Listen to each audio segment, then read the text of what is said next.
Price Lord. AC 58 ஜனங்க தேவனிடத்துல கேட்கறாங்க, நாங்க உபவாசம் பண்ணும்போது நீங்க ஏன் பார்க்காம இருக்கிறீங்க, நாங்க ஆத்துமாக்களை ஒடுக்கும் போது நீங்க கவனிக்காம இருக்கிறீங்கன்னு சொல்லிட்டு ஜனங்க கேட்கறாங்க. அதுக்கு ஏசப்பா சொல்றாரு, நீங்க உங்க உபவாச நாளில உங்களோட வேலையை கட்டாயமா என்ன பண்றீங்க, செய்றீங்க. நம்ம உபவாசிக்கும் போது நம்ம இச்சைகள் இப்படி நம்ம செய்யக்கூடாது. இன்னைக்கு சில பேர் உபவாசத்தை உண்மையா செய்ய மாட்டாங்க. 5 லிட்டர் தண்ணி குடிப்பாங்க, 3 லிட்டர் பால் குடிப்பாங்க, கலகா மிட்டாய் சாப்பிடுறது, பிஸ்கெட் சாப்பிடுறது, அப்புறம் ஃப்ரூட் ஜூஸ் குடிக்கிறது. இதெல்லாம் உபவாசமே இல்ல. இப்பப்பட்ட செய்றவங்க மாயமாலக்காரரா இருப்பாங்க. உபவாச நேரத்துல காத்தால 11 மணிக்கு எழுந்துக்கிட்டு மொபைல் போன்ல உலக காரியமான ரீல்ஸ், சினிமா காரியங்களை பாக்குறது. அந்த நாள் தேவனுக்காக கொடுக்காம மனுஷனுக்காக தன் சுய சரீரத்துக்காக அர்ப்பணிக்கிறது. இது உபவாசமே இல்ல. பாருங்க, மத்தேயு 6:14 ஆண்டவர் என்ன சொன்னாரு, நீயே உபவாசிக்கும் போது உன் உபவாசம் மனுஷர்களுக்கு காணப்படாமல் அந்தரகத்தில் இருக்கிற உன் பிதாவுக்கே காணப்படும்படியாக உன் தலை எண்ணெய் பூசி உன் முகத்தை கழுவுன்னு ஆண்டவர் சொன்னாரு.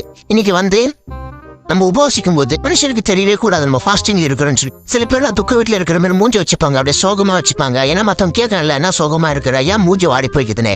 அப்ப இங்க பெருமையா சொல்லணும், நான் உபவாசத்துல இருக்கிறேன், நான் ஃபாஸ்டிங்ல இருக்கிறேன், நான் ஏசப்பாக்கு தியாகம் செஞ்சேன்னு சொல்லிட்டு. அற்ப விசுவாசியே, பெருமை பிடிச்சவர்களே, உபவாச நேரத்துல அதிகாலை 6 மணிக்கு எழுந்து தேவனை ஜெபம் பண்ணணும், ஆராதிக்கணும், வேதத்தை வாசிக்கணும். மத்தியானமும் அதைதான் செய்யணும், சாயங்காலமும் அதுதான் செய்யணும்.